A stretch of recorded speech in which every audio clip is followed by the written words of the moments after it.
All right, welcome to the fourth and final game of the evening. That is Super 3D Noah's Ark, and that is the official titling, not Super Noah's Ark 3D or anything like that. Like, I know it can be a bit confusing with how the lettering is spaced out.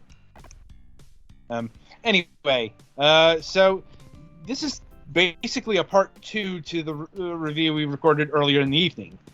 In that this is another wisdom tree game. Um, if it wasn't for Bible Adventures, this might be. I would call this the signature wisdom tree game. Um, as we've got another pretty infamous release, as this was the only unlicensed Super Nintendo game ever created, at least initially.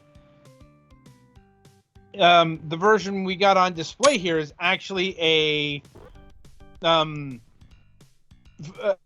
like a from the ground port of that, because you'll notice that the actual graphics here, they're not Super Nintendo proportioned.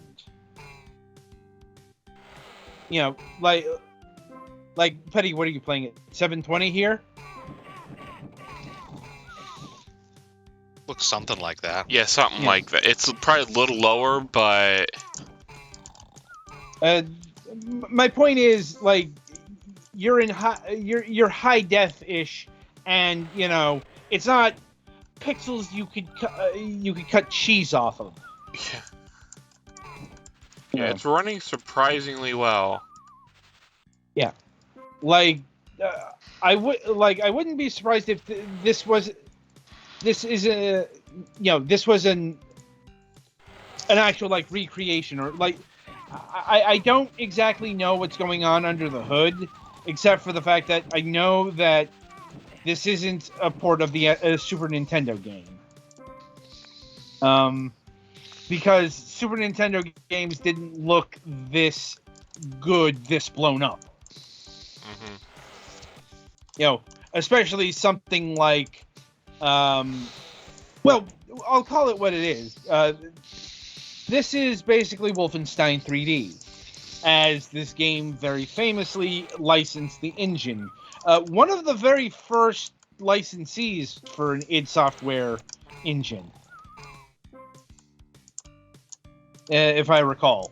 And this was also the subject of an urban myth, urban legend, if you will, that id got into contact with Wisdom Tree due to their resentment over the heavy censorship of the Super Nintendo version of Wolfenstein 3D. And no, that is not the case. It was just Wisdom Tree contacted them about the use of the engine, and they said yes. I imagine money was involved. Yes, id Software was not shy about doing that.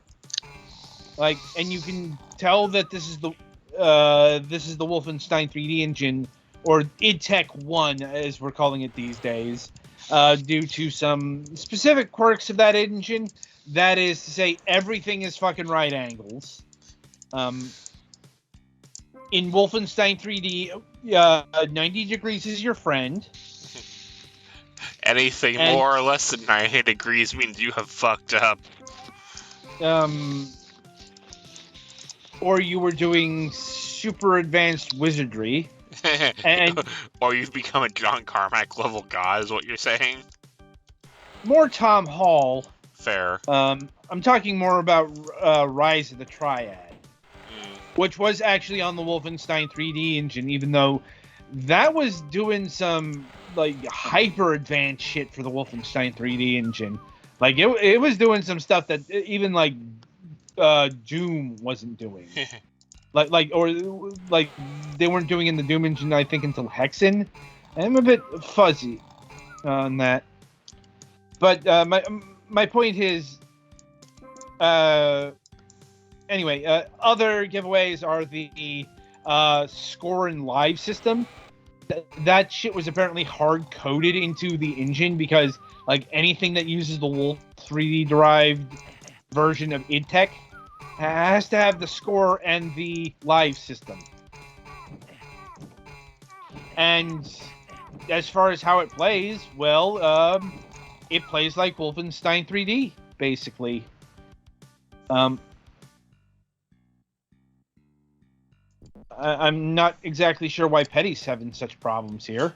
It's not letting me use my mouse, just keyboard only. I think that there should be an option in the options menu. I allow tried that. looking through it. It's not worth bumbling around in there for it. I'm just letting you know that Fair. you can use your mouse. Well, it looks like it was supposed to be set up, but it's just not wanting to use it. I don't know if it's because I'm in windowed mode.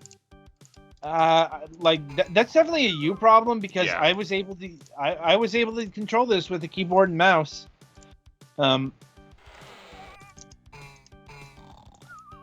And you know, it played solidly. I was surprised, but perhaps not that surprised because, you know, even though the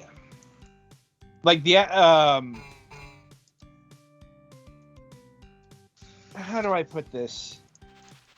Okay, the level design here is pretty maze-like and spindly, but that was definitely a sin in the original Wolfenstein 3D.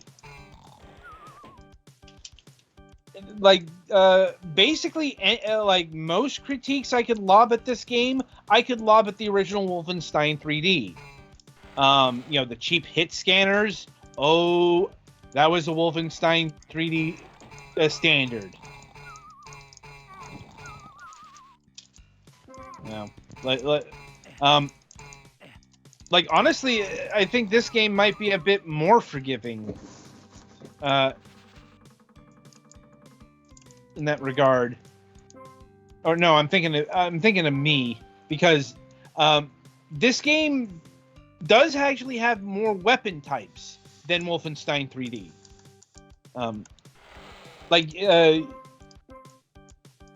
Including some actual projectile-based weaponry, which was not a thing in Wolfenstein 3D.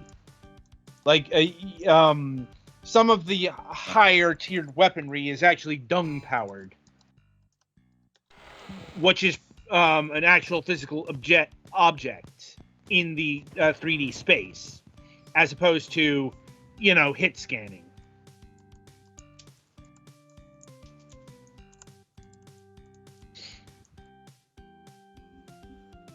Like, and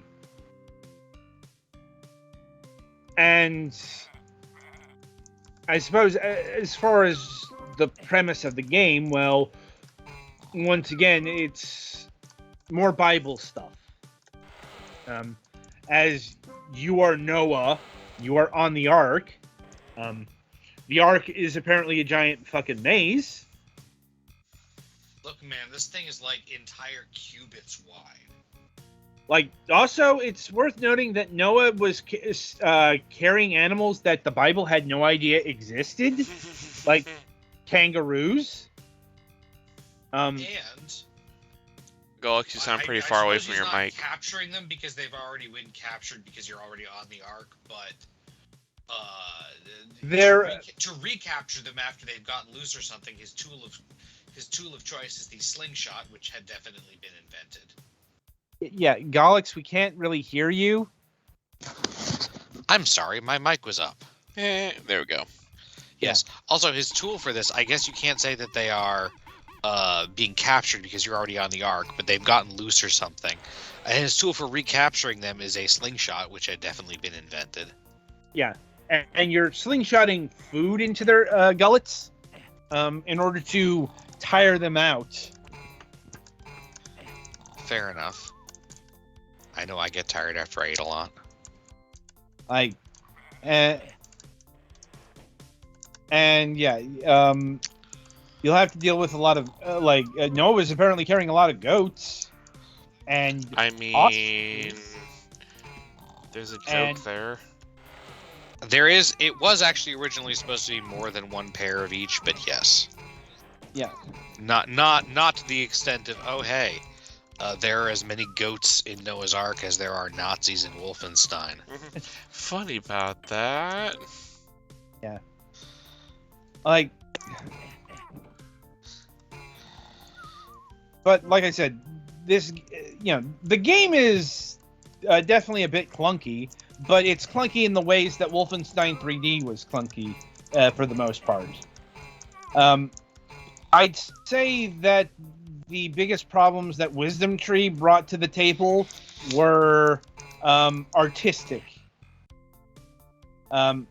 Some of them was hampered by the source material, like I hope you like the color brown, because you're going to be seeing the color brown a lot, but it's supposed to be an abstract representation, but it's still supposed to represent Noah's Ark, which was a whole mess of brown logs.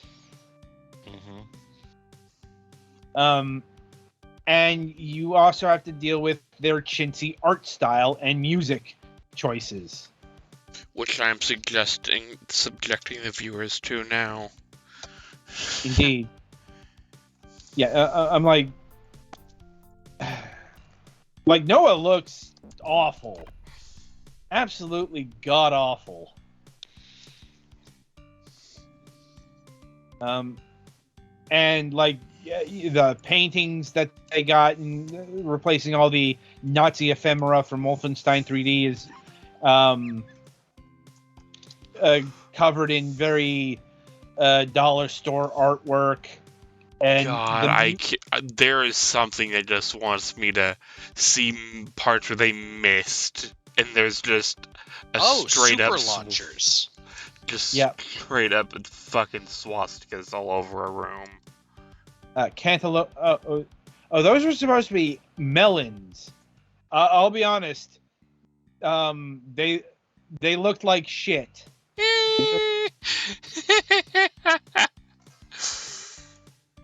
That's what I'm talking about. Like, the art is not good.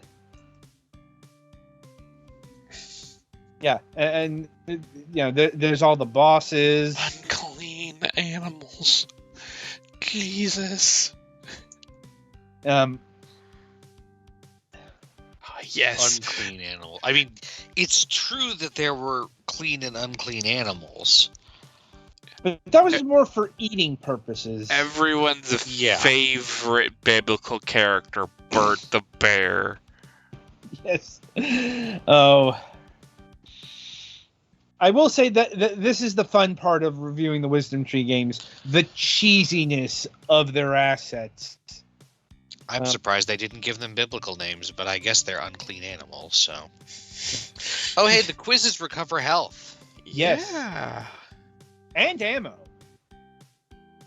And the quizzes, unsurprisingly, related to Noah's Ark.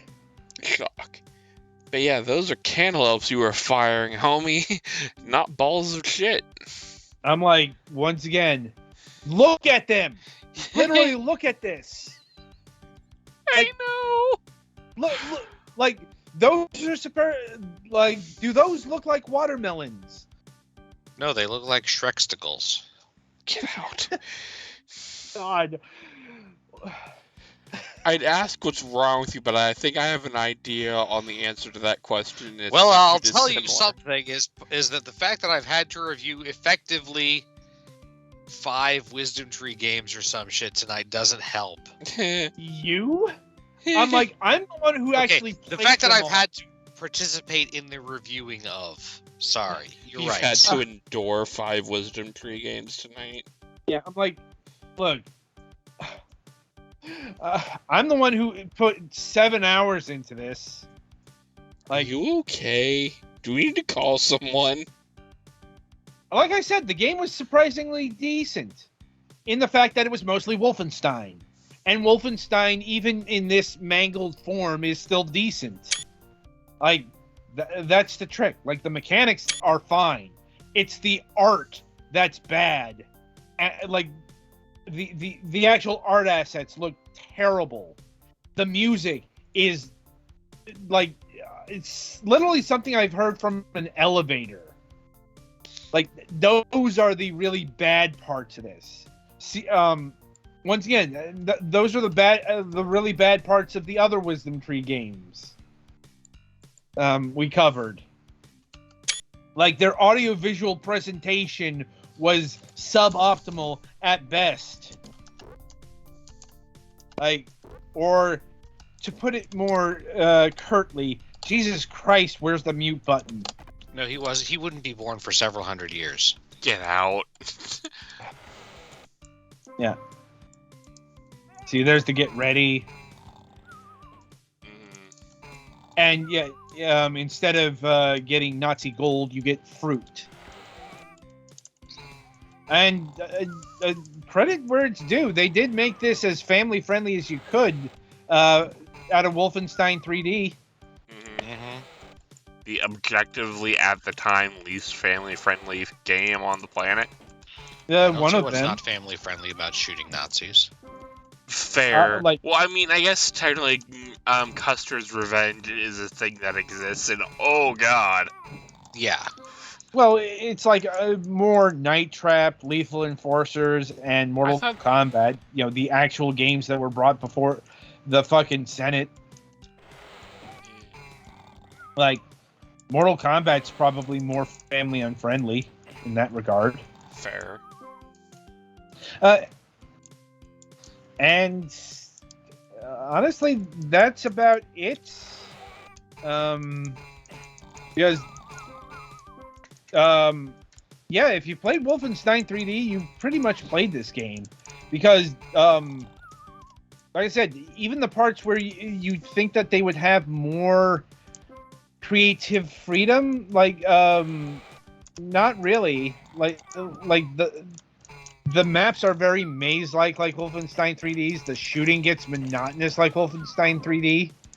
The enemies get bullshittish on the higher difficulty levels like Wolfenstein 3D.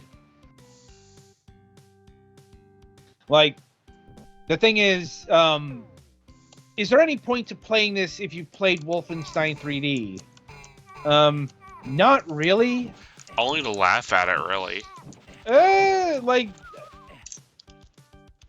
I actually say if you wanted to introduce boomer shooters to actual kids, this would actually be the place to go.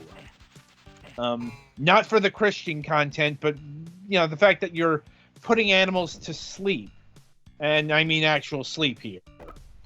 You're giving them a nice snooze while you get them back in their pens. Yeah, it's like that's actually some Look at this game over screen. Like, look at that logo. That is the level of cheesiness we're dealing with here. And that really sums up my thoughts on Super 3D's Noah's Ark. It's... Yeah, these games categorically have been somewhat competent due to being so unoriginal. Yeah. They got the basic functionality down, which is actually commendable because we have covered a lot of games that could not get that right. But it's like, on their own, no. I could not really recommend, playing them standalone. If you're looking for more Wolfenstein 3D, might I direct you in the the direction of Blakestone or Rise of the Triad. I will say it's better than anything that Capstone ever shat out. But yeah, so is cleaning the toilet. So is drinking actual bleach. Yeah. Anyway, so yeah, that'll about do it for Super 3D Noah's Ark and all things Wisdom Tree. and indeed this review session. So, the week ahead. Let me see. So, gotta get to the right. So, on Wednesday, January 18th, we will be having our good friend Stephen Frost from Digital Eclipse back on the program, where we're going to be talking about Atari 50. I look forward to that. We do have a Friday show. On Friday, January 20th, we'll be welcoming Sebastian Moriarty, or Morate. I'm not exactly sure how to pronounce that. There seems to be an I missing. Anyway, we'll be talking about his game, Heart in the Dark. In the course of the 3D action adventure, Leodin will fight many battles in which he has had a combat system of 4 elements: fire, water, air, and earth. Each element has 28 attacks. Besides, he has his alchemy skills to support himself. Yeah, there's a reason we're doing this on Friday. Anyway, also special mention to this week's Moonhawk Studios Presents, as we'll be having Kevin Handley of Con Games. Consider this to be kind of a Fragments of Silicon Moonhawk Studios Presents crossover, because he's the developer of the Escape game we reviewed tonight. So look for all that this week, and until next time, I shall wish you good gaming.